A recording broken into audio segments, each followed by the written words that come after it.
el coeficiente de rugosidad, aparte de flujo uniforme, coeficiente de rugosidad, secciones compuestas con el coeficiente de rugosidad. También tenemos que ver flujo crítico y también tenemos que ver secciones de máxima eficiencia hidráulica. ¿Ya? Entonces, vamos a empezar con la introducción o el primer tema, que sería flujo uniforme permanente. Les voy a compartir ya la pantalla.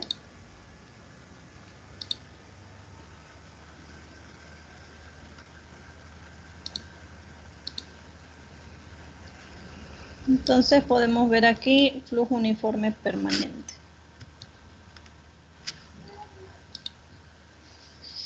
Dentro de lo que es el flujo uniforme permanente, lo que vamos a ver hoy es la distribución de la velocidad en las secciones del canal. Entonces, debido a que nuestro canal tiene la presencia de la superficie libre y que también se tiene la presencia de la fricción a lo largo de las paredes del canal, la velocidad no es uniformemente distribuida en toda su sección. Entonces, para este estudio se considera una sección transversal y una sección longitudinal para estudiar las velocidades. Como pueden ver en uno de los dibujos, tenemos nuestra sección transversal.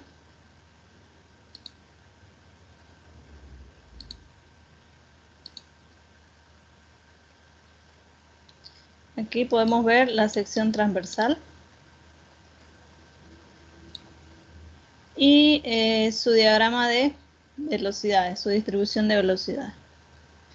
Usualmente, como bien les decía, se toma en cuenta a una cierta distancia y podemos observar que la velocidad va aumentando mientras se acerca al fondo del canal. Estos puntos son puntos de medición de velocidad.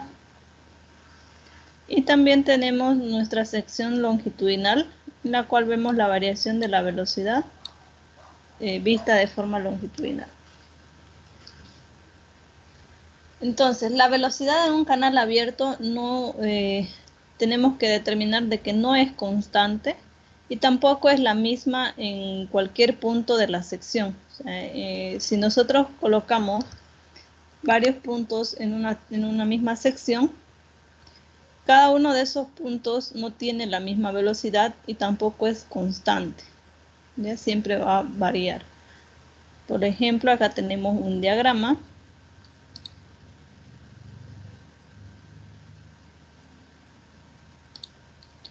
Acá tenemos un diagrama en el que varía nuestra velocidad, ¿no?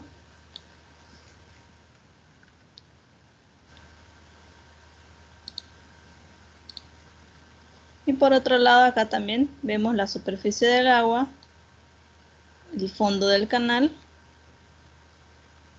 Y acá tenemos su variación de velocidad. Vista en perfil y vista en planta. Por otro lado, vemos la sección del canal, un corte transversal, un corte seccional, y la podemos observar nuestras líneas de velocidad, que se denominan los diagramas, ¿no? Que son muy parecidas a las curvas de nivel, a cómo se representan las curvas de nivel.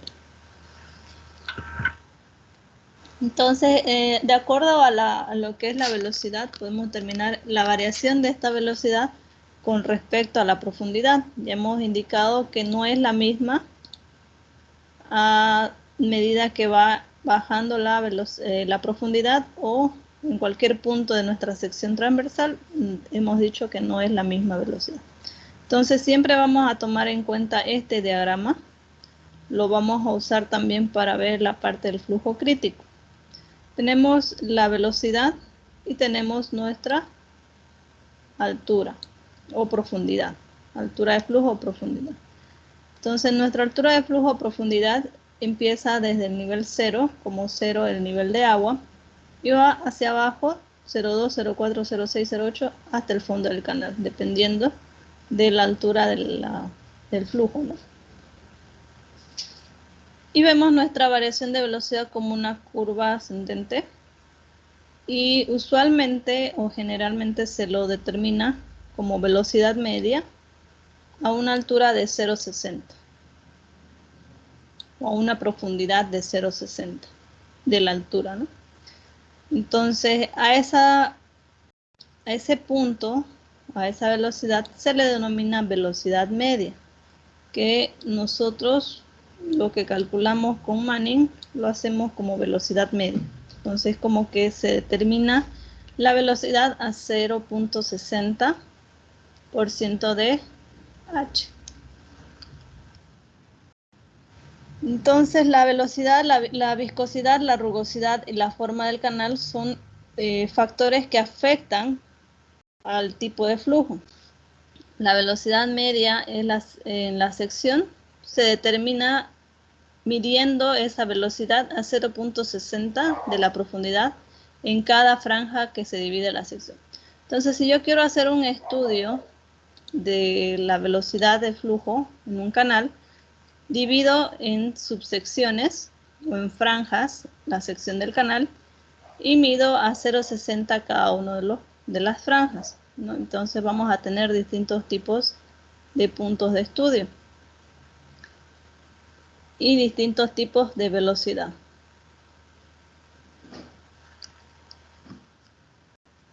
De esa forma se generan los modelos generales para diferentes tipos de secciones. Tenemos para el canal triangular, como es expresada la variación de presión, para un canal trapezoidal, para un canal poco profundo o parabólico, para una sección rectangular angosta, para una cañería o sección circular parcialmente lleno. Y por último, también para un canal natural irregular. ¿Qué relaciones vamos a tener con respecto a la velocidad media? La velocidad media en una vertical generalmente va a equivaler entre el 80 y el 90% de la velocidad superficial. Esa velocidad que nosotros indicamos a los 6 décimos de la profundidad, o sea 0,6 de h, generalmente es la que más se aproxima a nuestra velocidad media. Entonces, velocidad media aproximadamente igual a la velocidad determinada a 0,6 de la altura. Si yo quiero mayor aproximación a la velocidad media, entonces puedo utilizar lo siguiente. Mi velocidad media se aproximará más aún si utilizo la velocidad determinada a 0,2 de h más la velocidad a 0,8 de h o de la profundidad y sobre 2. Entonces esa llegaría a ser mi velocidad 2 más aproximada. Y si aún así yo quiero aproximar más mi velocidad media, puedo utilizar en 3 puntos de estudio. 0,2 a 0,8 y a 2 veces 0,6, dividido entre 4 porque son 4 puntos de estudio. Entonces de esa forma tal vez me salga más exacto o más aproximado a una velocidad media en esa sección del canal. Por lo tanto, la distribución de canales también en canales abiertos que son anchos, estos lados del canal no tienen prácticamente ninguna influencia en la distribución de velocidades que tenemos dentro de la región central. El flujo en la región central puede considerarse bidimensional ya dentro de un análisis hidráulico. Ahora bien, para el estudio de las velocidades nosotros deberíamos incluir coeficientes de distribución de velocidades. Estos coeficientes de distribución de velocidades son incorporados o deberían estar incorporados en la ecuación de Bernoulli, donde analizamos la altura de velocidad. Por eso es que ven la expresión al lado izquierdo, en la que aparece alfa por velocidad al cuadrado sobre 2g. Esta es nuestra altura de velocidad y alfa sería nuestro coeficiente de distribución de velocidad. Entonces, debido a que no tenemos una distribución lineal, o sea, es no lineal, y nuestra velocidad en la sección de un canal, el valor calculado es menor que la velocidad real. Por lo tanto, al plantear la ecuación de energía, que es la de Bernoulli, la altura de velocidad la debemos expresar con un coeficiente de velocidad. Estos coeficientes de distribución de velocidad son dos. El primer coeficiente de distribución de velocidad que podemos observar es el coeficiente de Coriolis, que es el alfa. Y su fórmula para poder calcular alfa es esta de aquí.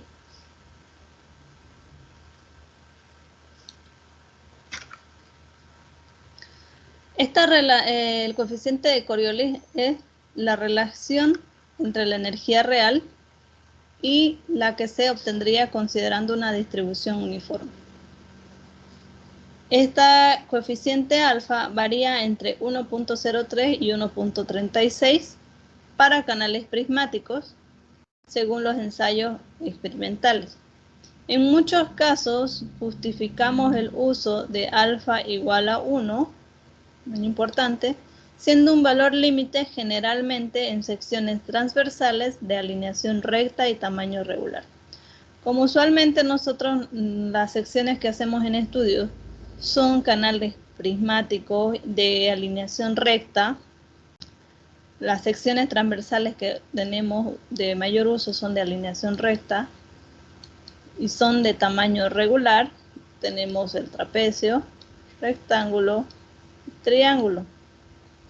Por eso es que utilizamos o se justifica el utilizar alfa igual 1.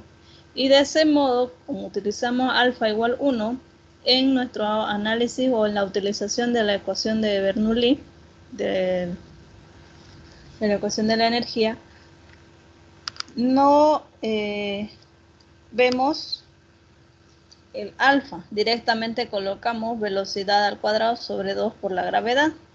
Y obviamos que está el 1 multiplicado a esa expresión. Pero viene de este análisis que tenemos un coeficiente de distribución de velocidad que lo justificamos como usarlo el valor de 1, alfa igual 1. También tenemos el coeficiente de Boissonnet. Este coeficiente tiene la siguiente expresión, si algún día lo quieren calcular. Es conocido como el coeficiente de momentum y el momentum de un fluido que pasa a través de una sección del canal por unidad de tiempo. Este coeficiente varía también entre 1.01 y 1.12 para lo que son los canales prismáticos y aproximadamente rectos.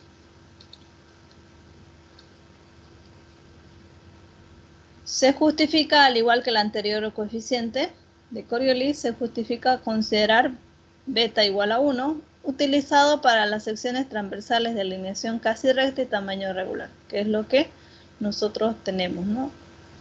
Con una pendiente casi recta, por eso es que nuestras pendientes longitudinales son 0,00014 o 20, y las secciones transversales son de tamaño regular. Por lo tanto, también utilizamos el coeficiente de Boissonnet como la unidad, igual a 1. Entonces, estos dos coeficientes de velocidad, de distribución de velocidad, ¿no?, son siempre un poco mayores que el valor límite de la unidad, 1.01, 1.03, para el cual la distribución de velocidad es estrictamente uniforme a través de la sección del canal. Aquí podemos ver una tablita en la que observamos los valores de coeficiente de velocidad para distintos canales. Tenemos el valor de alfa y el valor de beta y los distintos tipos de canales. Tenemos la primera fila, que es canales regulares, canaletas y vertederos, que es lo que mayormente construimos o hacemos nosotros como ingenieros civiles. Y el valor de alfa mínimo 1.10, promedio 1.15, máximo 1.20. Para efectos de cálculo es que nosotros lo utilizamos como 1, porque así también nos indica la parte teórica o el autor que podemos justificar el uso del valor de Boissonnet y de Coriolis como 1. Pero si quisieran hacerlo algo aproximarse más a la velocidad media, entonces podemos utilizar los valores de alfa y beta respectivamente. Para beta tenemos un valor mínimo de 1.03, promedio 1.05 y máximo 1.07. Y así para los distintos tipos de canales, ¿no? Tenemos en la segunda fila corrientes naturales y torrentes, en la tercera fila ríos bajo cubiertas de hielo y en la cuarta fila valles de ríos inundados.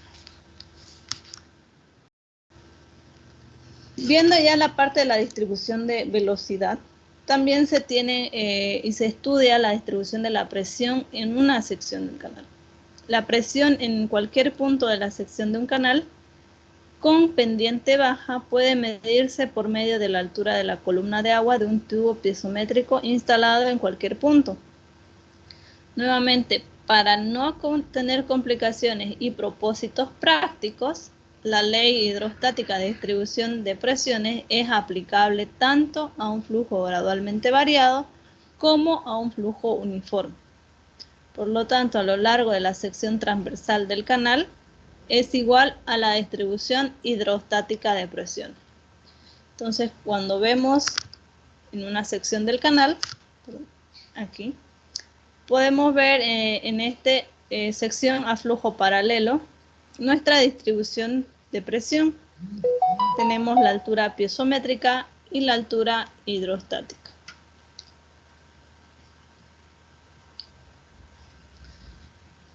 Como pueden ver, nuestra distribución de presiones en canales es similar o es idéntica a la presión hidrostática normal utilizada anteriormente, que ya habían estudiado en hidráulica 1. Entonces tenemos la típica distribución triangular. Tenemos nuestra base y nuestro nivel de agua. En este caso, para lo que es distribución de presiones en canales, aparte de la distribución hacia flujo paralelo, también se tiene a flujo convexo y a flujo cóncavo, en las cuales en estas dos últimas se utiliza una corrección de altura de presión por el tema de la curvatura. En estos aspectos de presión y velocidad, más que todo de presión no profundizo demasiado porque si no lo vamos a llegar a utilizar en propósitos prácticos, simplemente es una de conocimiento para ustedes y obviamente si quisieran hacer un estudio más real de del flujo en canales, utilizando el análisis de la distribución de presión y la distribución de velocidad, ya implica más aspectos a considerar. No sé si tienen alguna consulta en este tema. Más que todo es para el conocimiento de ustedes en cuanto a la distribución de presión en la sección del canal y más que todo la velocidad, ¿no? Es un tema más importante. Y voy a explicar las características de la fórmula ¿cómo se llama? De la, de la beta y de pita. Sí, es de los coeficientes. Los Se me fue coeficientes. la palabra. ¿Qué necesitas saber de los coeficientes? O sea, ¿cómo se utiliza la fórmula? Sí, Ya, eso lo que la podríamos verdad ver tal vez en un ejercicio. Voy a tratar de buscar un ejercicio para poder usarlo aplicando esa fórmula, para que lo podamos entender mejor. pero ¿cómo se interpreta esa fórmula o bueno, como un ejercicio como dice? Tendría que calcular una velocidad a una cierta altura. O sea, mi canal, a pesar de que lo he dividido en franjas, entonces podría considerar en el centro un punto y a esa altura calcular una velocidad. Esa velocidad una velocidad a una cierta altura, le tengo que sacar el área de esa sección, por eso es que es diferencial de área. Entonces, ese coeficiente lo tendría que sacar por cada franja de aquí, de una sección del canal.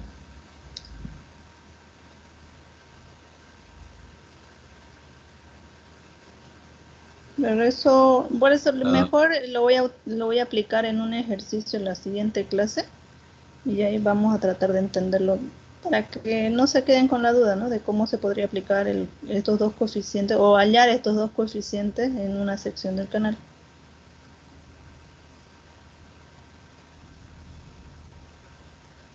No se Inge, olviden que como que hablamos de integral, estamos hablando de áreas, ¿no?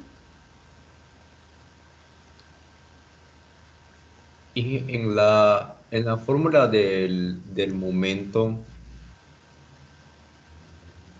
no sé si ves que también se usa la ecuación de Bernoulli y hay otra más. La ecuación del momento. Eh, Esas ecuaciones de momentum son distintas a este coeficiente de Boysen. Este es coeficiente de momentum, no es la ecuación general de momentum.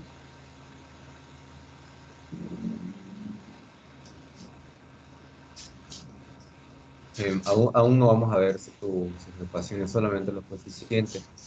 Sí, solo los coeficientes. De todas formas, voy a ver si encuentro ese documento. Ahí en el libro lo explican más completo, ¿no? Se lo voy a tratar de reducir esa ecuación de momentum para que lo puedan ver. Estos son coeficientes de momento, no es la ecuación de momento. Por eso es que es distinto.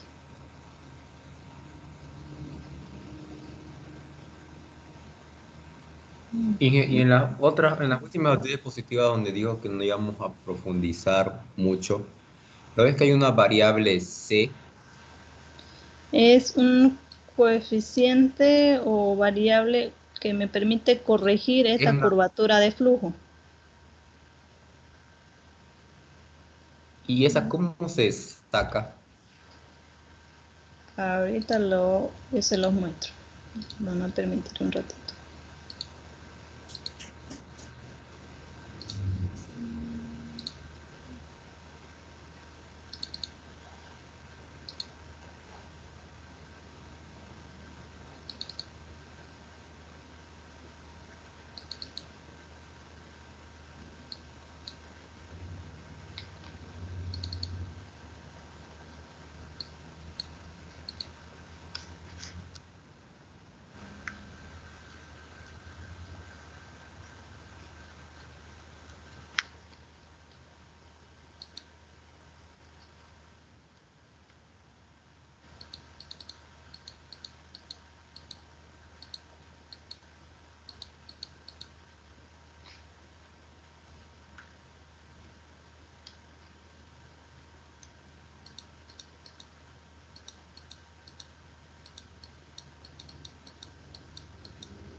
Estoy tratando de buscárselo, estaba ahí explicado.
Ya.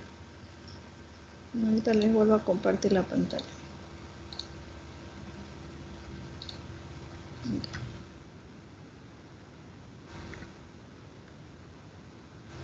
Lo que hemos visto ha sido esto, ¿no? La distribución de velocidades, lo explicaba en las dos secciones, la variación de velocidad, la distribución, básicamente este es el modelo general de distribución de velocidades para secciones horizontales y verticales.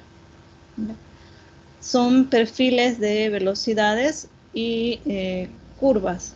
Usualmente la velocidad, como le decía, ese coeficiente de Voisinek, se debe medir en cada franja de estudio.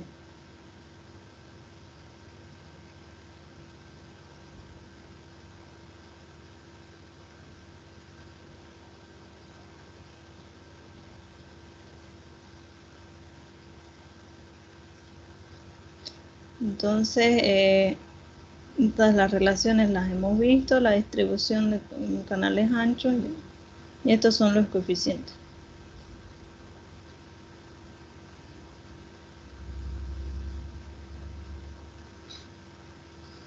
Lo que nosotros deberíamos utilizar en la ecuación de Bernoulli sería la altura de velocidad real, ¿no? Incluyendo ese coeficiente.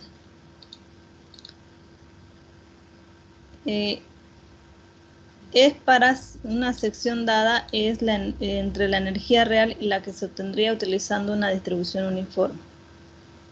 Ahora, yo no le puse este detalle en la fórmula, pero sería B sub h sería la componente vertical de la velocidad a una cierta profundidad, que es lo que le explicaba en una franja de estudio del canal, de la sección del canal. Diferencial del área correspondiente a esa velocidad en esa franja, para esa altura. B sería la velocidad media que calcularían con las anteriores ecuaciones que hemos visto, ¿no? Ya si ustedes quieren aproximada o no. Y área total de la franja de estudio. Entonces, en los ensayos experimentales se determinó que vaya entre estos dos valores.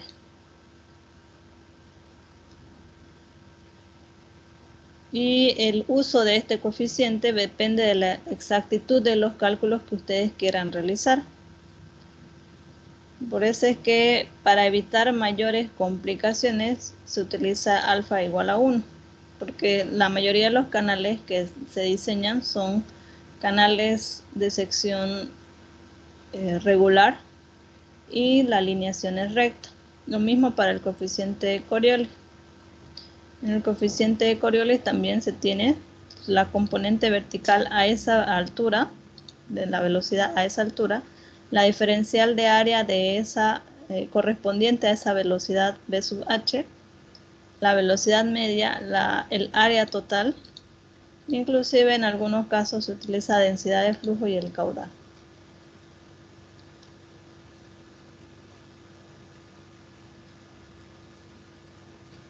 Bueno, y ahora esta es la de las presiones. Aquí. Entonces, usualmente cuando tenemos este tipo de curvatura, se podría decir.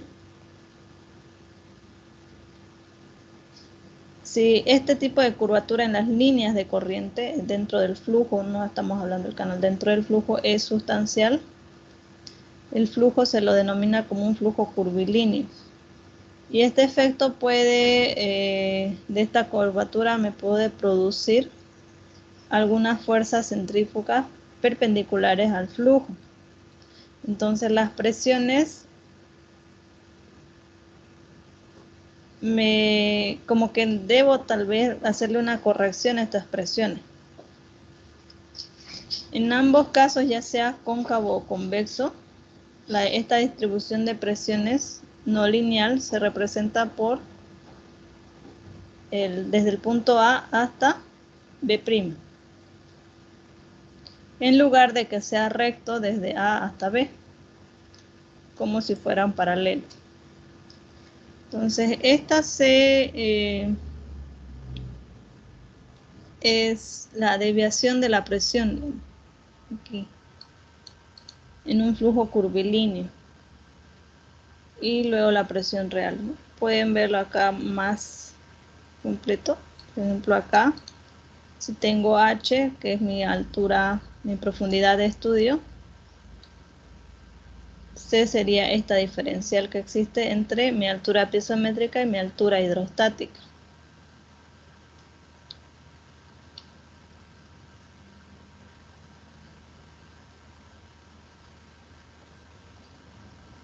Y por lo tanto se tendría que tener este tipo de ecuación. Para calcularlo en el fondo del canal, que sería esa corrección que le llamamos, ¿no? De R va a ser el radio de la curvatura del fondo, de la profundidad del flujo, y para los propósitos prácticos, velocidad puede suponerse a la velocidad promedio del flujo. C será positivo para un flujo cóncavo y negativo para uno convexo. Y si utilizamos un flujo paralelo, lo tomamos como 0.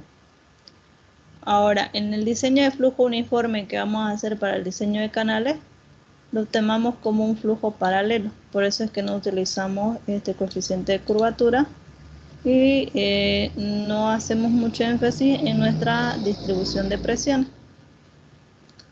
Sí, quizás en la velocidad vemos un poco, pero también lo adoptamos como, para efectos de cálculo y prácticos, lo adoptamos como si fueran 1.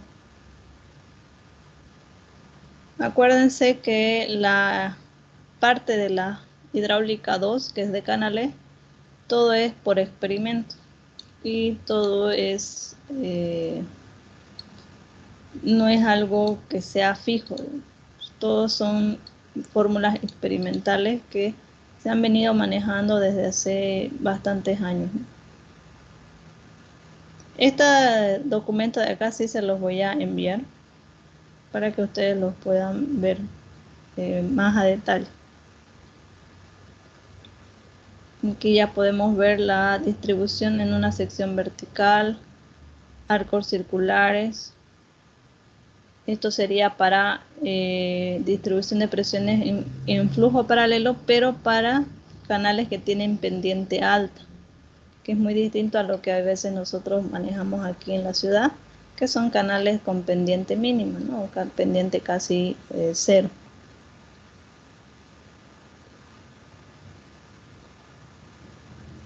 En pendiente alta, estos serían los gráficos para un flujo convexo y un flujo cóncavo.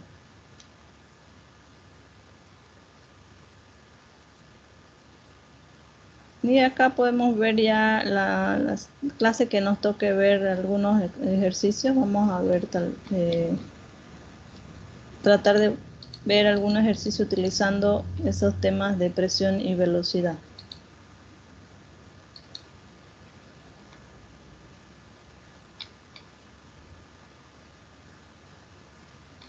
¿Les parece?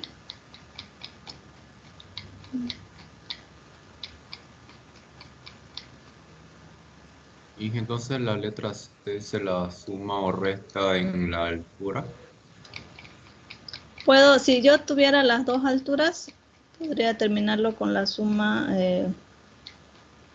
con la resta, con la suma de H sub S, que sería la altura hidrostática, y considerando mi altura piezométrica, si tuviera esos dos datos. Y si no, pueden utilizar esta expresión. ¿Y de dónde sacamos el radio? Eso tendría que ser el dato que tengan en función al radio de curvatura que tenga su canal del fondo, porque acuérdense que este es el fondo del canal. Si ustedes están diseñando y en ese lugar encuentran que necesitan hacer este tipo de diseño, entonces ya tendrían que adoptar ese radio conforme a la topografía del lugar. ¿De acuerdo? El diseño del canal viene bien ligado a lo que es topografía del canal. Necesito ver los datos topográficos, ver el relieve del terreno y ver cómo puede ser la mejor forma de realizar mi canal sin tener mayores complicaciones. Y obviamente cuando esté diseñando el canal, en el caso de los canales, lo más que tengo que tomar en cuenta es la velocidad, porque si tiene una velocidad demasiado alta me genera erosión y no va a cumplir la función que debería cumplir el canal. Si tiene una velocidad demasiado mínima, si está por debajo de los valores mínimos, provoca sedimentación. Provocando sedimentación, se provocaría una obstrucción en el canal, lo cual haría que haya un desborde del fluido, o sea, del agua, y obviamente el canal no va a funcionar, se va a llenar de agua y va a empezar a, bueno, lo que usualmente pasa en algunos canales aquí en Santa Cruz, ¿no? Entonces esto de que vaya a flujo cóncavo y convexo va dependiendo de del diseño del canal. Ahora, esto si es una sección transversal, ¿no? Fíjense que es una sección transversal. Este tipo de flujo lo vemos en los canales que son parabólicos. Y en los canales parabólicos sí yo voy a determinar cuál es el radio, porque yo lo estoy diseñando. O sea, si yo diseño, yo lo voy a determinar cuánto es el radio para esa sección.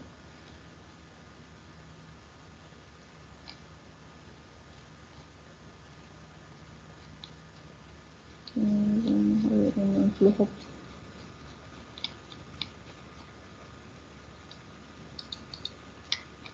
Este sería una sección parabólica.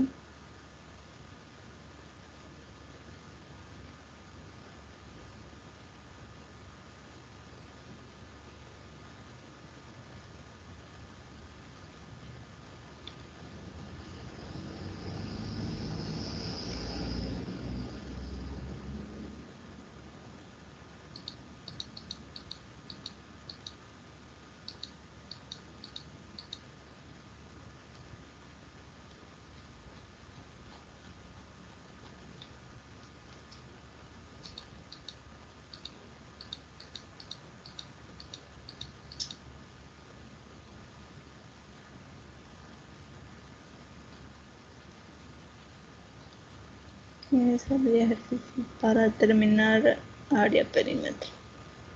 Voy a buscar un ejercicio que haya el tema del coeficiente, si quieren ahondar un poco más en esa parte.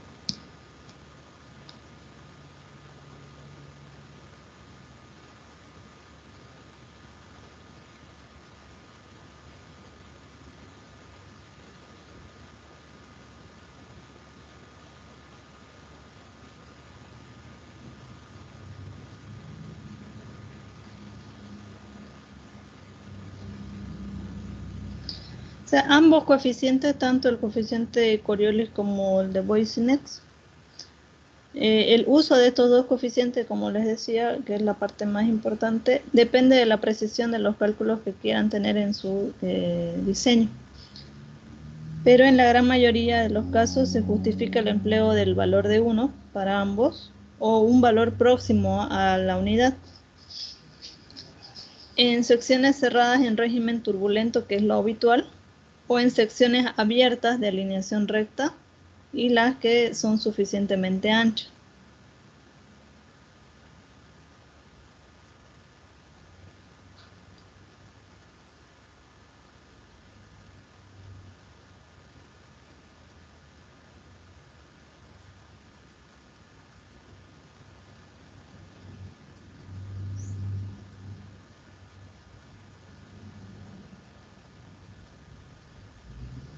Ahora, el uso de estos valores como un valor de la unidad de 1, tanto como alfa como beta, no me afecta prácticamente en el estudio hidráulico de los conductos o las corrientes. O sea, no afecta tanto como si yo estuviera viendo en la parte de la velocidad tomando en cuenta mi rugosidad, por ejemplo.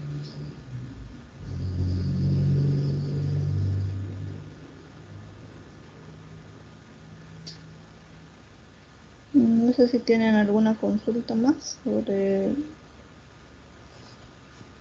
estos dos coeficientes.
Yo encontré un problemita. Ya, la siguiente clase les voy a mostrar un ejercicio tomando en cuenta los dos coeficientes.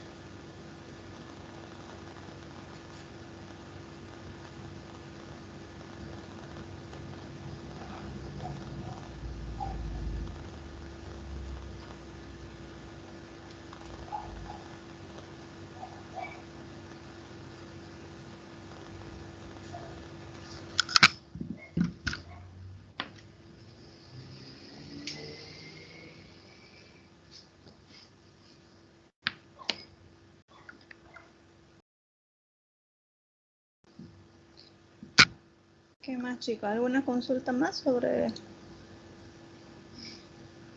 Coriolis y Voisinec?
El siguiente tema es flujo uniforme, o sea, seguimos con flujo uniforme, pero vamos a ver las características de este tipo de flujo.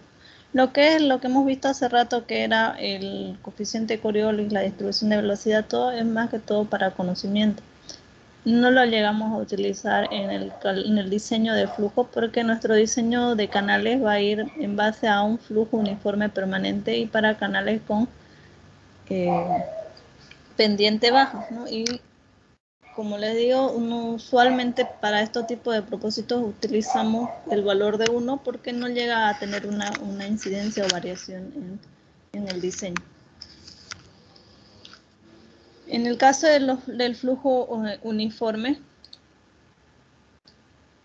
la profundidad, el área, la velocidad del caudal en esta sección o en una sección del canal son constantes. Y las líneas de energía con la superficie del agua y el fondo del canal son paralelos. Quiere decir que todas sus pendientes son iguales. Por eso es que tenemos una sola pendiente de canal.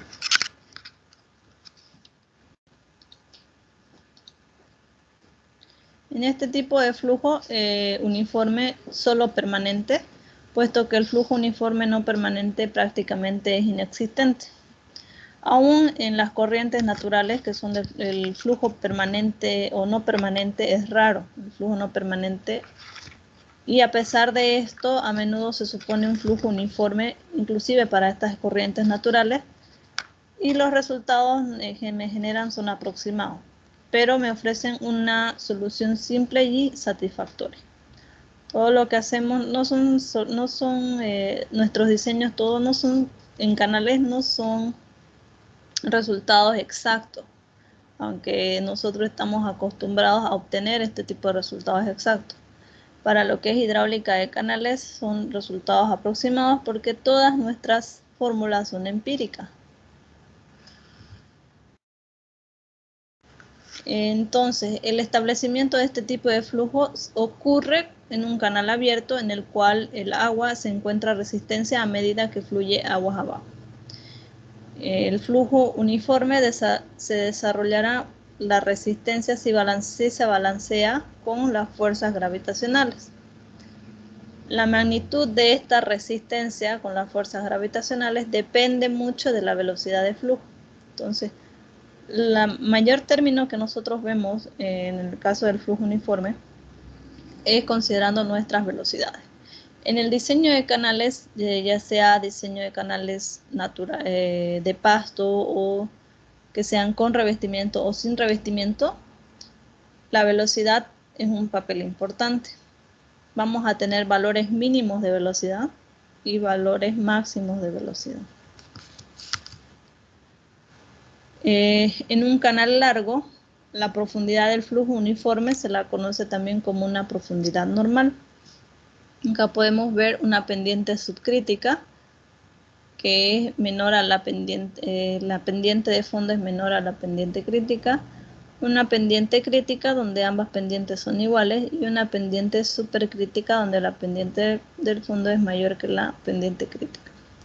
Tenemos la zona de transición en los tres casos y el flujo uniforme en los dos últimos, y en el primero, en el que es subcrítico, tenemos otra vez un flujo variado con una zona de transición en la caída.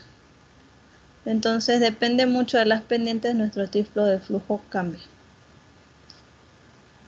Y pueden ver que aquí se produce un flujo uniforme en promedio, pero cuando es una pendiente subcrítica se produce una zona de transición que es un flujo variado, un flujo uniforme constante y otra vez un flujo variado. En cambio, en una pendiente supercrítica tenemos solamente una zona de transición como una caída, un flujo variado y luego se tendrá un flujo uniforme a lo largo del canal. En el caso de los canales para nuestro diseño de flujo uniforme o dentro de lo que es flujo uniforme, habíamos visto que se puede hacer con la fórmula de Chessy. Varios me hicieron en el examen con esa fórmula. Esta ecuación de Chessy se la considera o se desarrollaba como la primera ecuación de flujo uniforme y está expresada como la velocidad igual a un coeficiente por la raíz cuadrada del radio hidráulico por la pendiente. Ese coeficiente C, conocido como el C de Chezy, se puede determinar mediante varias fórmulas o ecuaciones. Depende del tipo de autor en el que estemos o querramos trabajar.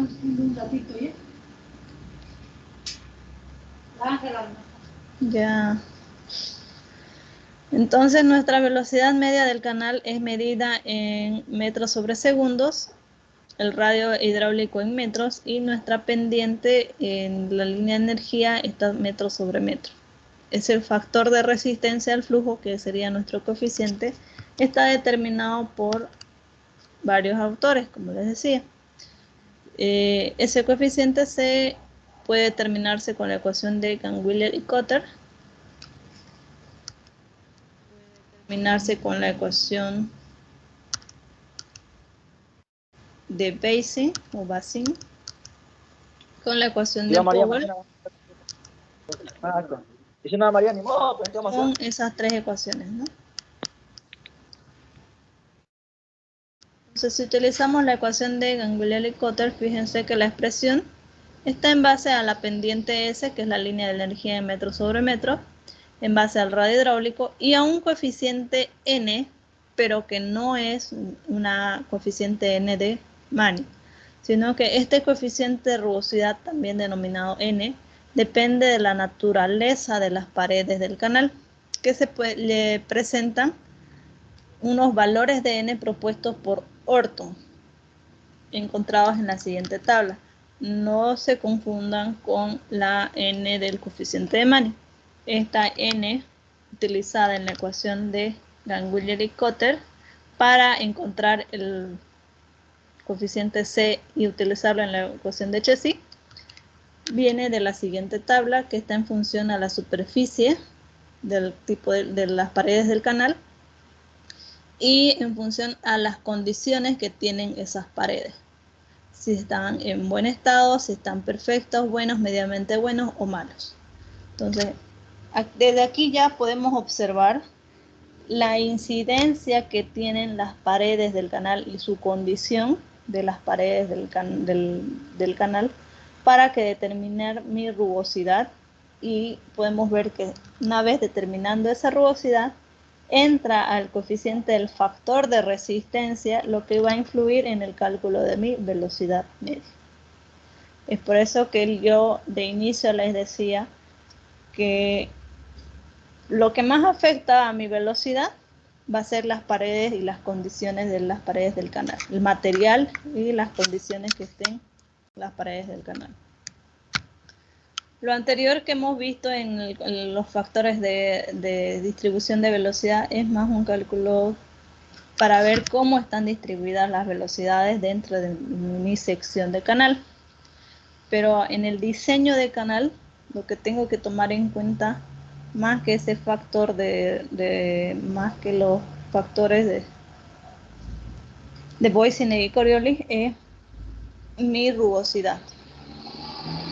Porque dependiendo del tipo de material, de las condiciones que tenga el canal o para qué va a ser utilizado el canal, yo voy a determinar ese coeficiente N, X, M, Z, etcétera, depende del autor. Y teniendo ese coeficiente lo voy a incluir a mi cálculo de velocidad. Con mi cálculo de velocidad para esa sección del canal, voy a tomarlo en cuenta en un tramo de 100 metros, 200 metros, 300 metros, dependiendo de la pendiente, no cada cuánto esté tomando el tramo en estudio, para ver si está por debajo o por encima de los límites de velocidades, y de tal forma que no me genere esa sedimentación y esa erosión.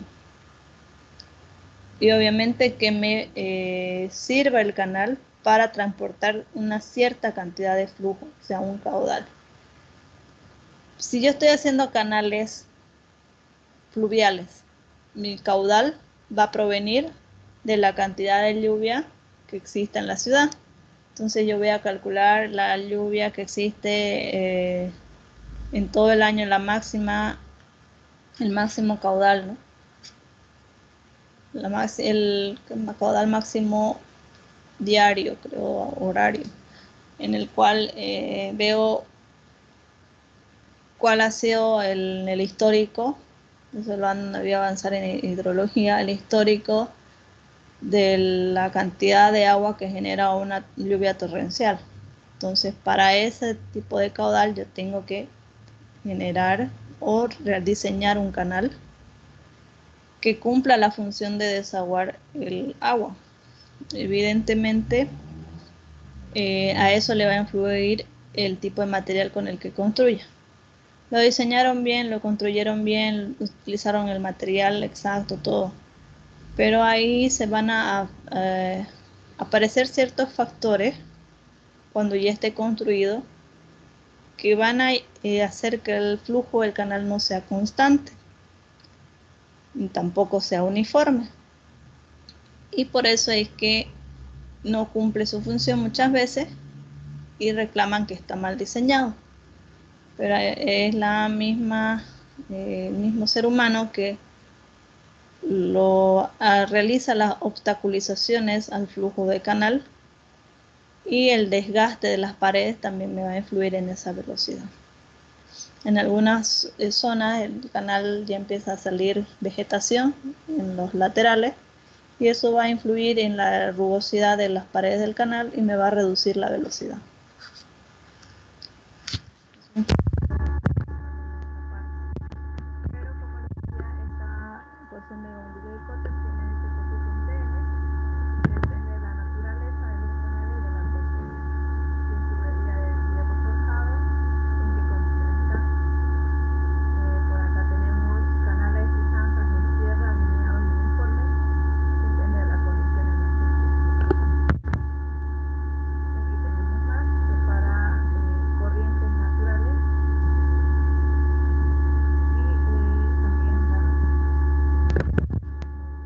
Ingeniera, no se le está escuchando bien.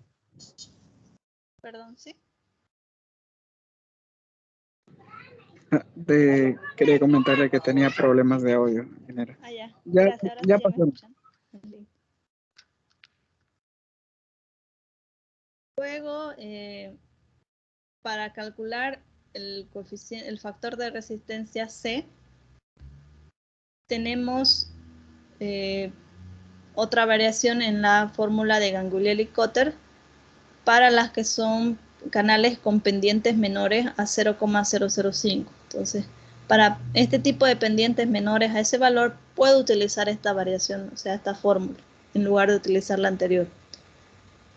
En la que tengo también, aunque no voy a utilizar el valor n de Orton, aquí está como m, que está en la siguiente tabla. Es un coeficiente m que depende de la forma del canal y de la descripción de ese canal. Si tengo una forma rectangular o trapezoidal, o rectangular y otras, perdón, triangular diría, necesito saber cómo es la descripción de esas paredes. Si es una piedra labrada pero bien acabada, voy a tener un valor de m de entre 0,30 a 0,35.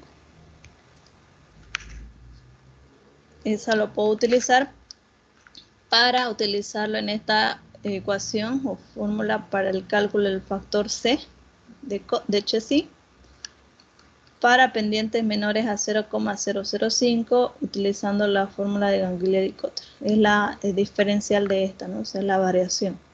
Esta es más compleja, es para todo tipo de pendiente. Y esta es solamente para menores a 0,005. Otro tipo de ecuación para el cálculo de C, del cálculo del factor de resistencia C, es la ecuación de Basic, que está en función al radio hidráulico y a un coeficiente que también depende de la rugosidad de las paredes del canal. Este coeficiente son valores de forma experimental que van dependiendo de las paredes, que son, si es de ladrillo, por ejemplo acá tenemos Para paredes de ladrillo o madera sin cepillar, un valor de 0.16. Si yo estoy diseñando bajo ese término, entonces utilizaré ese valor, lo reemplazo con mi radio hidráulico, puedo obtener el valor del factor de resistencia C y con ese valor de resistencia C recién utilizar la fórmula de Chessy para calcular mi velocidad media. Es como que tengo unos pasos para llegar, ¿no? Menos directo que la ecuación de Manning. También puedo utilizar esta tabla para poder calcular esos valores dependiendo del tipo de la superficie y de la naturaleza de las paredes, si son igual perfectas, buenas, medianamente buenas o malas. La otra ecuación es la ecuación de Powell, que es una ecuación logarítmica que está en base al radio hidráulico, al número de Reynolds y a un coeficiente de rugosidad, cuyos valores son expresados en la siguiente tabla. Los valores de epsilon de Powell van dependiendo de la descripción del canal, son canales de tierra rectos y uniformes, y si el canal es nuevo o viejo. Y también puedo tener variaciones para canales rugosos, para canales lisos. Si quiero tener, si yo sé exactamente que ese canal es liso o es rugoso. Liso sería un material de tipo como las canaletas, ¿no? Y ya todo lo demás serían canales rugosos.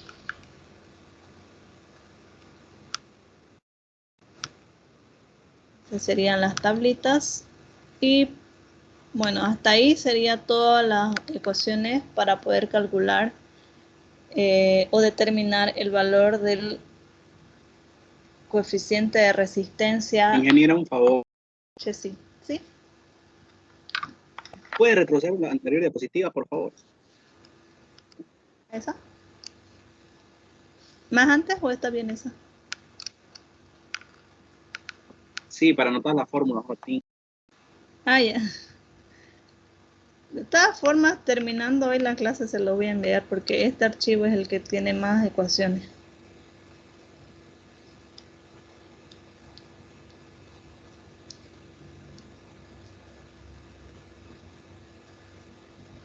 Gracias, ingeniero. No se preocupe. La utilización de la ecuación de Chessy, ya identificando el cálculo de su factor de resistencia C, es un poco más metódico, o sea, es más largo, ¿no? Porque tengo que encontrar ese coeficiente C y para encontrar ese coeficiente C tengo un menú de fórmulas o ecuaciones según distintos tipos de autores. Cada tipo de autor es en función de lo que ha experimentado cada autor, no ha realizado su ecuación bajo experimentos. Entonces, cada autor tiene si se han dado cuenta, el común denominador en los tres autores que hemos visto ahora para calcular ese factor de resistencia son la utilización de un coeficiente de rugosidad. O sea, ellos han visto la necesidad y han visto que es importante tomar en cuenta ese término de la rugosidad de las paredes del canal porque tiene la influencia en la velocidad. Entonces, en los tres casos se necesita un coeficiente que depende ya sea de la naturaleza del canal, del tipo de las paredes, inclusive del estado del canal, si está bueno, excelente estado, en buen estado, en mal estado, etcétera, ¿no? Y en el último, si no me equivoco, toma en cuenta si es nuevo o viejo.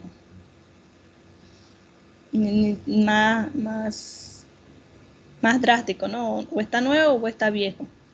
Y los otros autores han tomado como si está en estado, en perfecto estado, o sea, no han visto, no les interesaba si era nuevo o viejo, pero sí el estado en el que están las paredes, ¿no? Si está en malas condiciones, si está en perfectas condiciones o si está en medianamente buenas condiciones.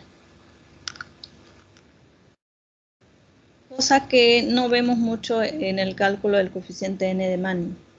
Esto es lo que hemos utilizado desde inicio. Hemos utilizado la ecuación de Manning. De inicio se presentó una ecuación anterior, pero luego más adelante llegó a la que más conocemos actualmente y la que utilizamos. Para la velocidad media medida en metros sobre segundo, tiene su coeficiente de rugosidad de manera ya directa y está en función del radio hidráulico y de la pendiente de la línea de energía. Esto es lo que igual hemos explicado o utilizado ya en la anterior parcial, en la que puedo combinar la ecuación de continuidad con Manning para el cálculo del caudal. Entonces mi caudal va a ser igual a 1 sobre n por el área, por el radio hidráulico, por la pendiente S. Ese coeficiente de Manning, nuevamente les indico, se encuentra en las tablas. Por el momento, vamos a ver ahorita que las encontramos en las tablas genéricas donde están todos los valores de del coeficiente n. Ahora, en algunas literaturas, libros europeos, lo van a poder observar a la ecuación de Manning expresada de la siguiente forma, que está como Manning-Stickler, en la cual tiene un coeficiente k, pero no es más que el valor de 1 sobre n. O sea, es la forma de interpretación o de descripción de cómo ellos lo manejan. Pero en síntesis la ecuación es la misma, ¿no? K es el inverso de n de valores que se muestran en las tablas. Es la misma ecuación, simplemente les indico que pueden observarlo en algunos libros europeos de esa forma y para que no se asombren.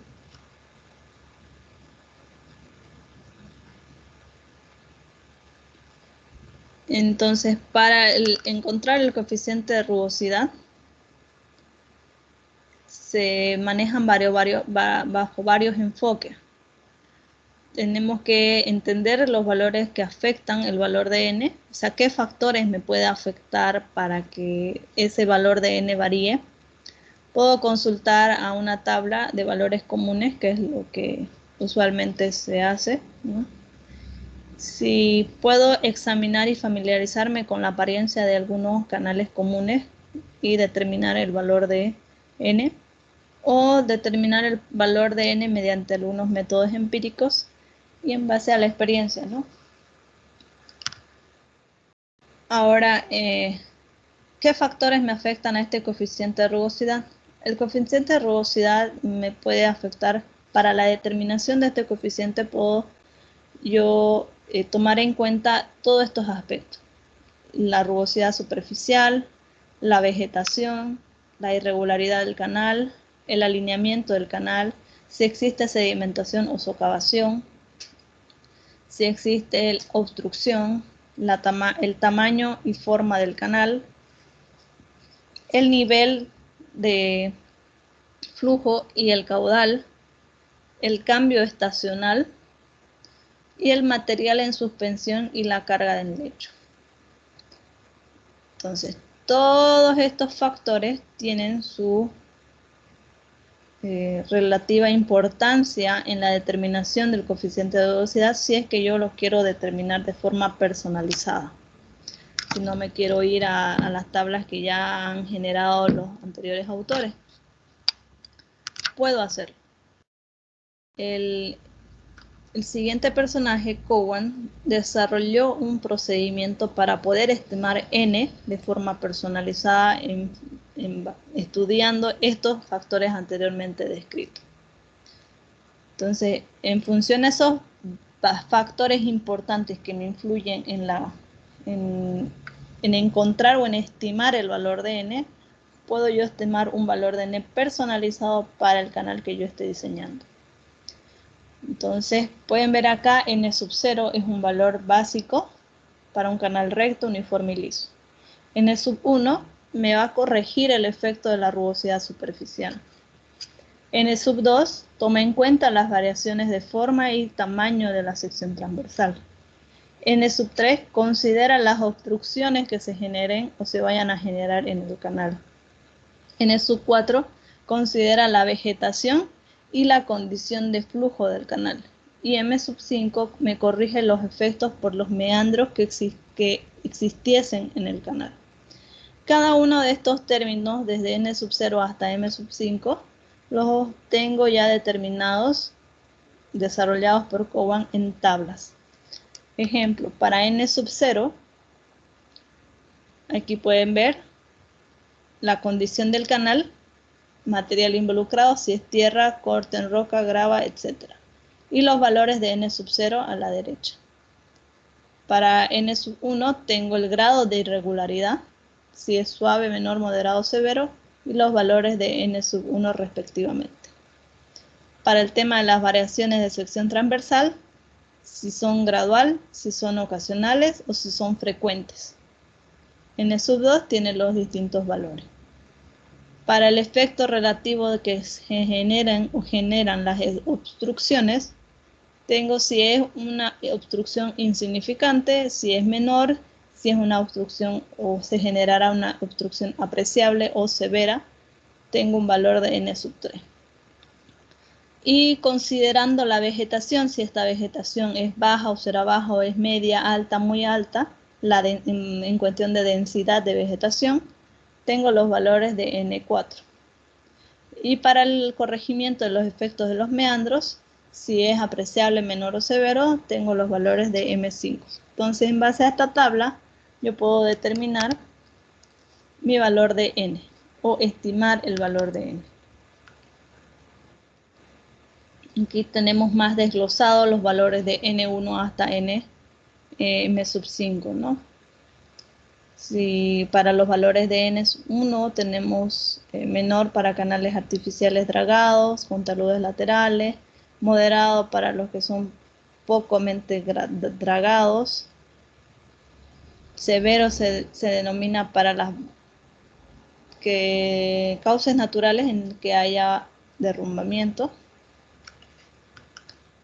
Para los valores de N2, considero el tamaño y la forma de la sección transversal, si es gradual, si ocasionalmente es alternante, o sea, si se cambia la sección desde secciones grandes a pequeñas, pero en tramos bastante largos, o si en tramos cortos, frecuentemente se cambia la sección de sección grande a pequeña, después otra vez grande, después otra vez pequeña, entonces va cambiando la sección de manera muy frecuente, entonces tendría que tomar ese valor de N2 que me da en la tabla.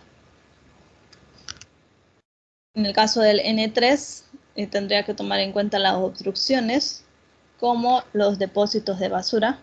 Usualmente la gente tiende la costumbre a botar la basura al canal, y ya eso me genera obstrucción. Entonces, esta estimación de N, si se dan cuenta, me sirve para poder estimar un nuevo o hacer un rediseño de un canal que ya existe y ver cómo mejorarlo, porque bajo las condiciones actuales en las que está el canal, yo puedo determinar el coeficiente de rugosidad en ese momento y volver a rediseñar. O también puedo hacer un diseño nuevo, tomando en cuenta ya con la experiencia la cantidad de, en este caso, obstrucciones que se vayan a generar, ya preveyendo, teniendo en futuro que se vayan a generar en el canal. Depósitos de basura, palos, raíces expuestas, podemos ver aquí algunas raíces que se generan de la vegetación, aquí fíjense en el dibujo, vegetación o raíces que están ahí y me pueden influir en la velocidad del canal. Cantos rodados y troncos caídos, se lo considera una sola vez. No, lo global lo considero en una sola vez. Vegetación densa o en este caso es obstrucción densa. Los valores de N2 considero las variaciones del tamaño y la forma de la sección transversal es gradual. Si el tamaño cambia, ¿no? Eso ya lo hemos visto, perdón. Y los valores de N4 es en el caso de la vegetación. Aquí vemos si la vegetación es baja, es media o es alta.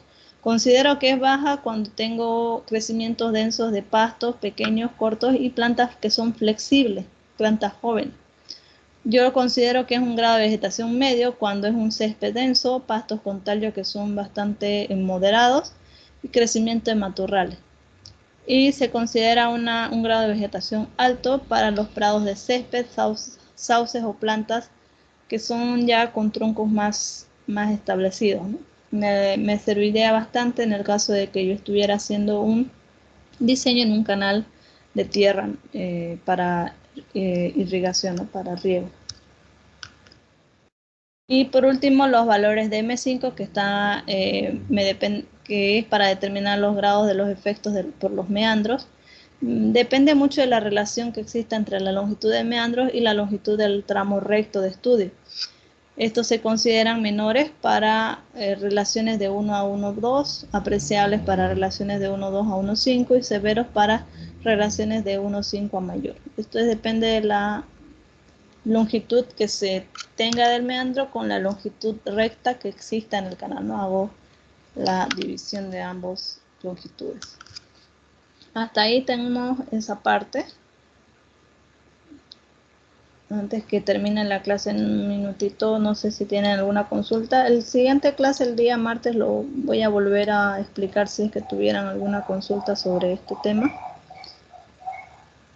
de los coeficientes n. Sería bueno que se vayan haciendo como un tipo formulario de las fórmulas que se involucran o que están involucradas en la ecuación de Chezy, que ahí es donde hay más ecuaciones. Una consulta, ingeniera.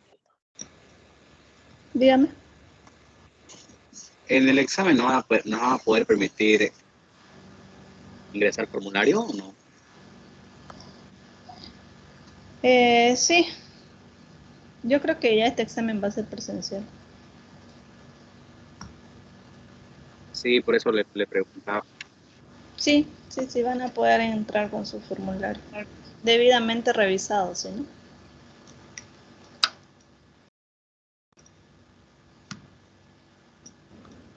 Gracias, ingeniera. Tendrían bien, que Inge, entrar gracias. sí con sus tablas igual, ¿no? Porque si les pongo un ejercicio para calcular con la ecuación de Chezy, tienen que saber con qué tablas van a usarlo, ¿no? Vamos a ver eso. Pero sí, van a entrar con su formulario, háganse sus tablitas, estas de aquí en función de los coeficientes n, son varias tablitas. 3, 4 tablas creo. Y sin contar esta tabla de aquí que es para la ecuación de Cobo. Van a ver, esto es lo inicial, no se asusten, pero para el cálculo de flujo uniforme también tenemos gráficos y diagramas. Entonces, para el cálculo del flujo uniforme hay distintas formas. Puedo yo calcularlo de forma analítica con fórmulas, de forma gráfica utilizando los monogramas, y haciendo una comparación me tendría que hacer aproximadamente los dos valores iguales. ¿Ya? Eso sería todo por hoy. Les voy a enviar el documento enseguida al Moodle y con eso ya nos veríamos la siguiente clase el martes. Me avisan para recuperar por favor la clase del martes. Está bien, ingeniera. Hasta luego. Hasta luego, que les vaya bien. Buenas noches. Hasta luego, Inge. Buenas noches, hasta luego.